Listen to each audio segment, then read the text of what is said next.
જય હિન્દ। મારું નામ કારેણા સુમિત વાલજીભાઈ છે। હું ધોરણ 12માં પુરુષાર્થ સ્કૂલમાં અભ્યાસ કરું છું।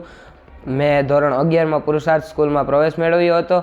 ત્યાં પુરુષાર્થ સ્કૂલમાં અહીંયા ઘણી બધી એક્ટિવિટીઝો કરાવવામાં આવે છે, જેમાં સ્પોર્ટ્સમાં એથ્લેટિક અને વુસુ, ટેકવિન્ડો, કરાટે, જુડે, કુસ્તી જેવી અલગ અલગ ગેમો શીખવાડવામાં આવે છે। ત્યારબાદ હું ધોરણ 11માં ભણતો ત્યારે SGFI ગેમ, સ્કૂલ ગેમ, જેમાં મેં વુસુ ગેમમાં ભાગ લીધો હતો।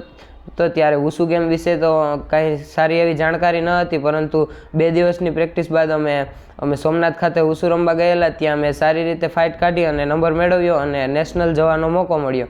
ત્યારબાદ હું 10 દિવસના કેમ્પમાં સારી એવી પ્રેક્ટિસો કરી અને જમ્મુ કાશ્મીર ખાતે રમવા ગયેલો। ત્યાં સારી એવી ફાઇટ ન કાઢી શક્યો, ટક્કરની ફાઇટ આપી।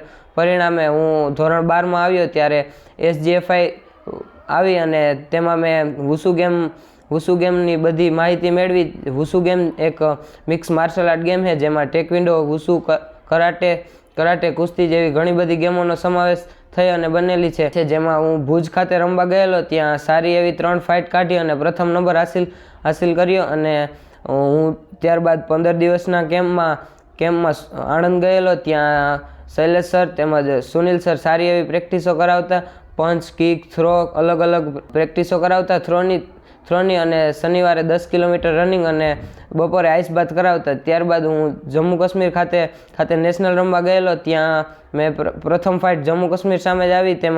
તેમાં સારી રીતે ફાઇટ કાઢી ટક્કરની અને જીત હાસિલ કરી અને બીજી ફાઇટ રાજસ્થાન સામે આવી। તે સારી રીતે ટક્કરની ફાઇટ કાઢી। પરિણામે ત્યાંથી એમ થયું કે હજી હું આગળ વધીશ અને રાજ્યનું અને સ્કૂલ તથા પરિવારનું નામ રોશન કરીશ। ત્યારબાદ હું પુરુષાર્થ સ્કૂલમાં પાછો આવ્યો ત્યારે જિલ્લા વતી મને કેશવ એવોર્ડ દ્વારા ખંભાળિયા સન્માન કરવામાં આવ્યું। અને પુરુષાર્થ સ્કૂલે આવ્યો ત્યારે ખાસ કરીને ભીમસિંહ સર તેમજ મારા ઘરના સભ્યોનો સારો એવો સપોર્ટ રહ્યો। તે બદલ હું ખૂબ આભાર વ્યક્ત કરું છું। જય હિન્દ, જય ભારત।